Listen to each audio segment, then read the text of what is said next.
The Bonilla observation. This genuinely might be my favorite story in the entire video. In the year 1883, there was a Mexican astronomer named Jose Bonilla, and during a regular shift, Bonilla noticed something relatively obscure in his telescope. And for this reason, Bonilla took many photographs and wrote many notes of what he was seeing through his telescope. Interestingly, the photos that he took are regarded as some of the first images of unidentified flying objects, but trust me when I say this section has nothing to do with aliens. The objects that were seen through the telescope were basically impossible to decipher. Like, just look at this image on screen right now. Can you tell what that is? And for that reason, it was basically left to speculation. Bonilla ended up spending 2 days taking 447 ink photographs of the objects he was seeing through his telescope. And in the following years, Bonilla actually had his observations published in a French astronomy magazine. And French astronomers that observed Bonilla's photographs essentially said pretty confidently that there was either birds flying above the telescope or insects crawling on the telescope or something along that line. And roughly 40 years later, in 1920, Bonilla passed away. And while that is where Bonilla's story ends, that's not where the story of his observation ends. Because in October of 2011, 90 years after Bonilla had passed away, another Mexican astronomer decided to take a peek at some of Bonilla's photos. And the conclusion that he came to was not that he had seen geese or dust or bugs, but he actually had witnessed a comet exploding in space. And these modern-day Mexican astronomers were able to extrapolate that, assuming that Bonilla's timings and notes were correct when observing his UFO through his telescope, it's believed that the objects that he was witnessing were roughly 500 to 8,000 kilometers above Earth's surface, and roughly 70 meters to 800 meters in length. And because Bonilla observed 447 objects in roughly 3 hours,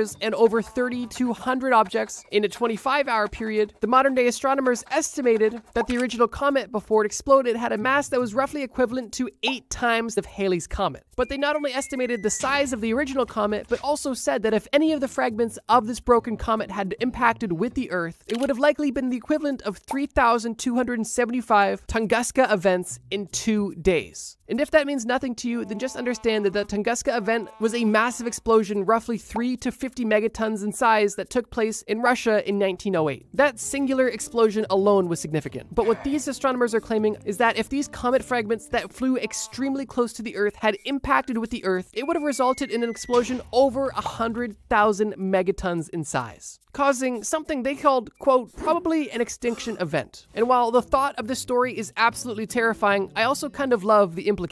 There was a Mexican astronomer who saw something interesting and spent 2 days studying it. He submits his notes and photos for publishing in France, and they basically go, oh, you saw a bird, you saw a bug. He then dies, and 100 years later, other Mexican astronomers are like, oh, no, that's not a bird or a bug. That was basically the closest we've ever come to asteroid-induced human annihilation in, well, a long time. The Lake Toba eruption.